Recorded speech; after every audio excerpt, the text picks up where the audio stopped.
I am really interested in um, developing and finding ways to mediate between these very strange sorts of relationships that now come into being if you have any sort of online presence. I have this really profound sense that online is not enough. Online has opened up all of these interesting new avenues, but it also seduces us into kind of forgetting that we have bodies and forgetting that we are in human relationship and all this stuff. Um, and so I know that it's not possible for us, or even maybe desirable, to just totally, monastically retreat from online.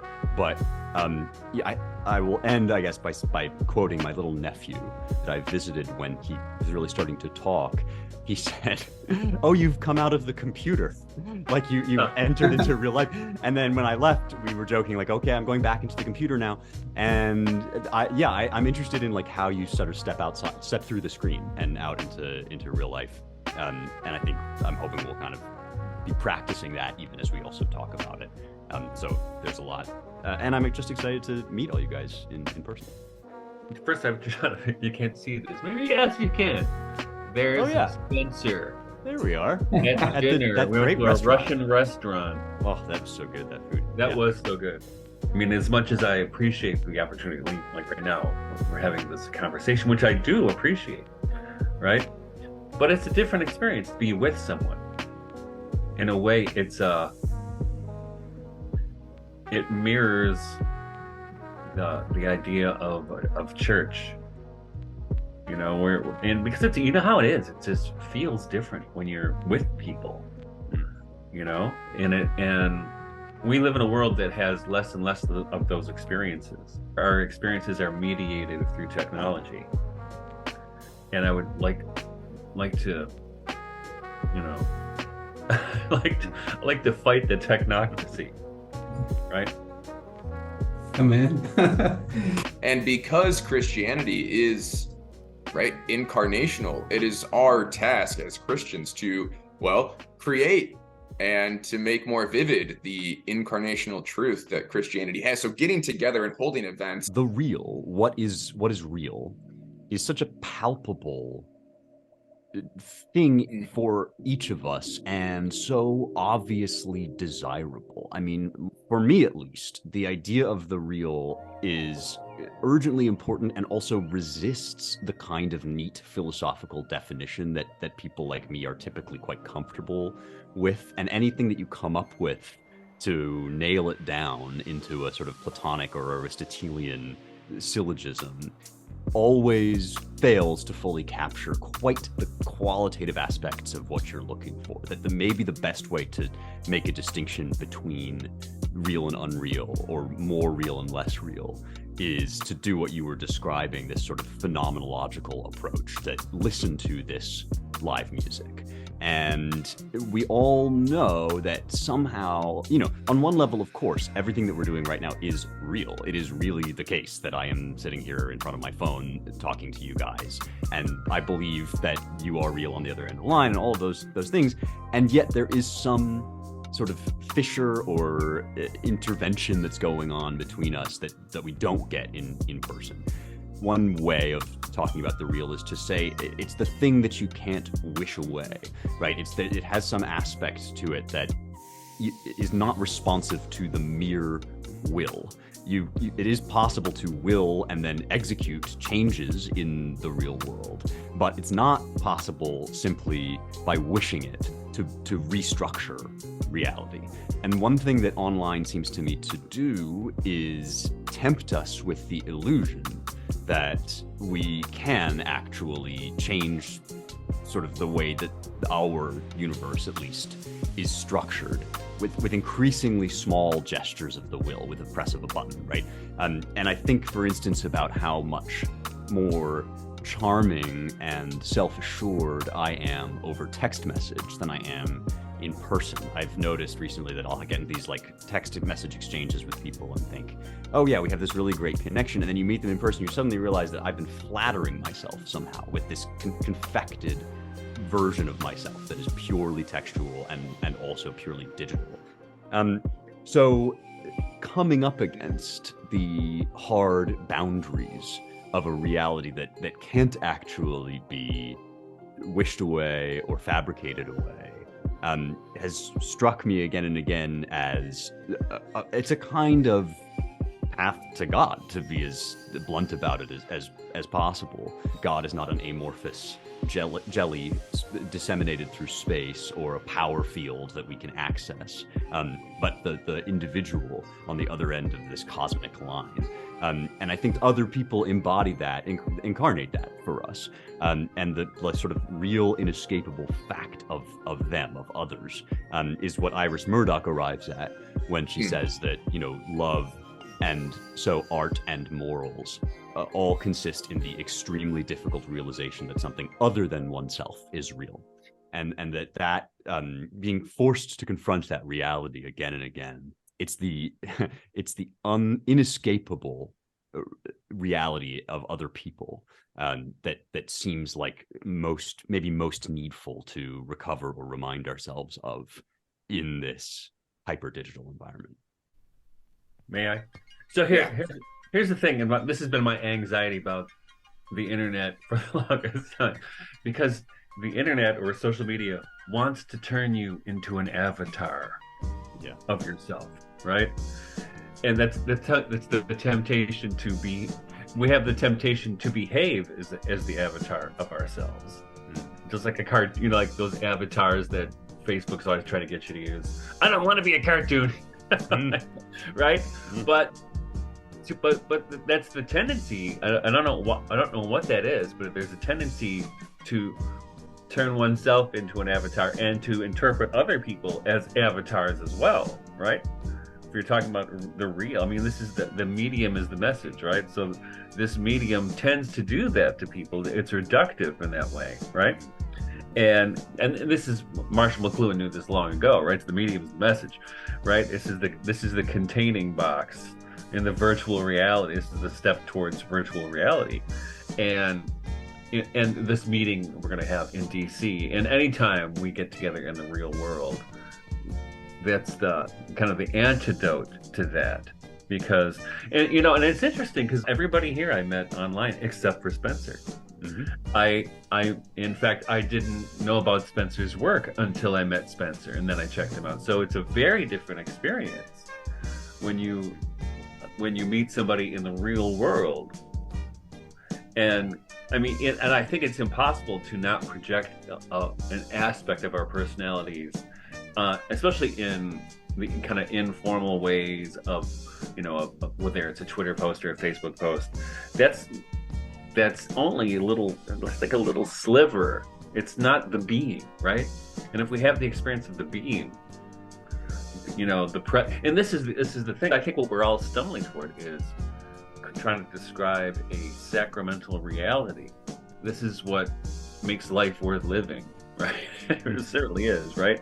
Whether it's whether it's friendship, whether it's love between two people, whatever, the arts. This is what I think Spencer really is into memorization of poetry, because it's not memorization, it's recitation. It's dwelling in the poem, right?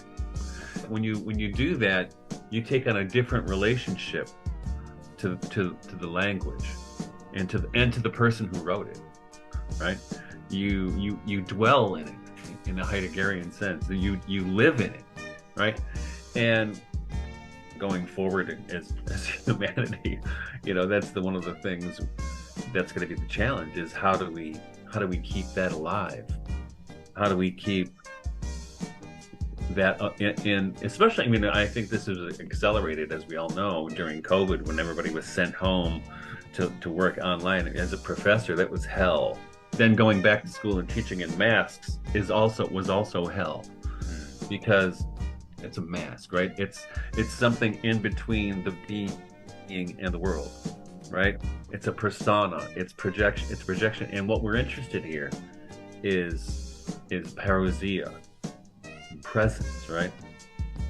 And when I figured out that parousia means presence and not second coming, that really changed my understanding of the New Testament, right? From St. Paul. Because because that's what we're trying to live into, is that presence. And this thing in DC we're going to do in a couple weeks.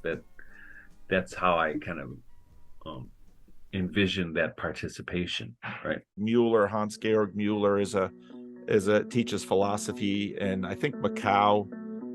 He's got his own YouTube channel, and he talks about prophilicity, how what is happening on the internet with Instagram, with Facebook, with YouTube, is we are curating a profile of ourselves, and in that sense, we're continuing to segment reality, and in the process, segment ourselves by multiplying our faces to all of these different arenas. So I'm Paul Vander Klay, but what Paul Vander Klay means for thousands of people out in the world is a little bit different than what Paul Vander Klay means, or Pastor Paul means in this building, and then Father means in that space. And like Joe with your son is, because this has been a reality of human beings. This is not new, but we have created an entirely different arena and new arena for this profile identity shifting, which then sort of goes back to Spencer's question about, okay, when we use this word real, what do we mean? Say, oh, pastor, fine sermon, now I'm heading out into the real world. And of course, Eugene Peterson would always bristle with that and say, no, you've been in the real world. Now you're heading out into something else. Yeah. And so for all of us now, we're wrestling to figure out these multiple worlds and what in fact transcends them, governs them, and then the multiple personalities that we are, and where is the through line and the thread that holds them together. We absolutely are kind of tempted into this masking online. It's also possible across the same medium to unmask. And all of this talking that we're doing about artifice, and certainly the split personality, the multiple personalities, it sort of raises this, it heightens, I guess, this problem that is perennial, which is how is it possible to be sincere at all? How is it possible, online or off, anywhere, to take this totally ineffable and indeed infinite thing called the psyche, the human soul, and somehow like reify it into a gesture, a word, a grunt, a painting, anything at all? And it strikes at the heart of, whether you believe it is possible to really use language of any kind. Leave digital out of it for a second. We know there is the sign, we know there is the symbol, but does the symbol refer to anything? Is there anything behind the screen, behind the word, behind the gesture, behind the glance? And one reason why the real is so hard and different and kind of ineffable, I think, is that it does rest on a leap of faith that behind any of these material gestures, these outward signs, inadequate or incomplete as they may be, the thing communicated actually exists. We've basically lost our faith that anyone is doing anything other than pretending, than putting up a kind of screen or artifice. I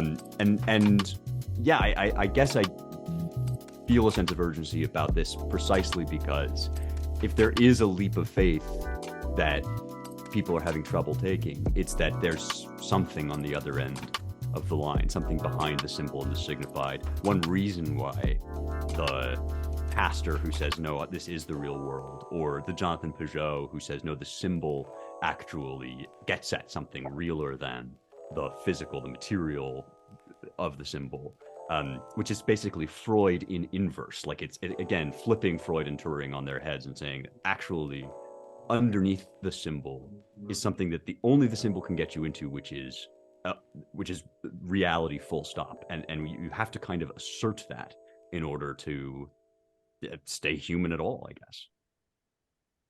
Joe and I have been reading this book, Meditations on the Tarot, together. and it's been incredibly challenging and rich and interesting.